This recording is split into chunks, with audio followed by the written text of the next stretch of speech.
Od svečanog početka radova do danas u Šajkašu se nije daleko od matle. Cevi usred polja jedino je što obećava da će ovde jednog dana prolaziti Južni tok. Jeste li videli neke radnike? Da li se išta dešavalo od onog svečanog otvaranja?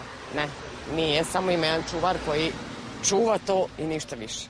Ništa, apsolutno. Tu sam prošao par puta, stoje samo cevi i to je to. Rekli su zaposliće ljude, ali od tog nema još ništa. Valjda će nešto biti. Ne može to tako ostati. Čime započeto treba i završiti, jel? To što se Južni tok u Srbiji još uvek ne vidi, ipak ne znači da se na njemu uveliko ne radi. Računam za jedno mesec dana biće udaren pijuk u Južni tok u državi Srbiji.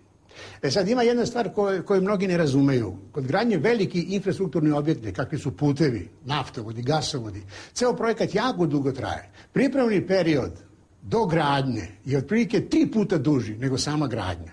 Do sada je Srbija donela neophodne zakone, podzakonske akte i stvorila preduslove da se pređe u fazu priprema. Znate šta su pripremne radnje? Da, na primjer, od Zaječara gdje treba da uđe gasovod, do Bačkog Brega gdje treba da izađe, da on otprilike na 15 do 20 hiljada parcela sa građanima, vlasnicima parcela, dogovorite prvenstvo prava pristupa tom prostoru da gasovod prođe.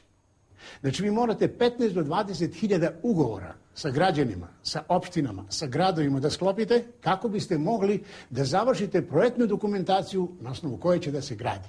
Odnosno pre nego se gradi, da se raspisuju tenderi, biraju podobni izvođači i tako dalje. Posao na izgradnji infrastrukturnog megaprojekta još uvek čeka nekoliko hiljada radnika, od kopanja kanala gde će biti položene cevi do izgradnje 2 kompresorske stanice. Ono što pre toga treba da se definiše je kako će Srbija finansirati svoj deo posla.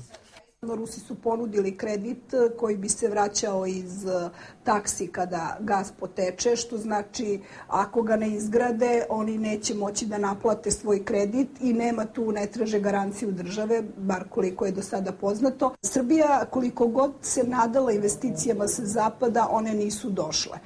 Rusi su spremni da, kao i Kinezi, spremni da investiraju u neke oblasti u našoj privredi. Znači, sad samo treba napraviti dobar aranžman.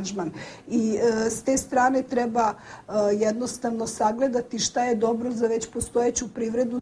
Planirano je da izgradnja trase od 423 km kroz Srbiju traje 2 godine. Puštanje u rad gasovoda koji će Evropi isporučivati ruski gas zaobilazeći Ukrajinu najavljeno je za 2016.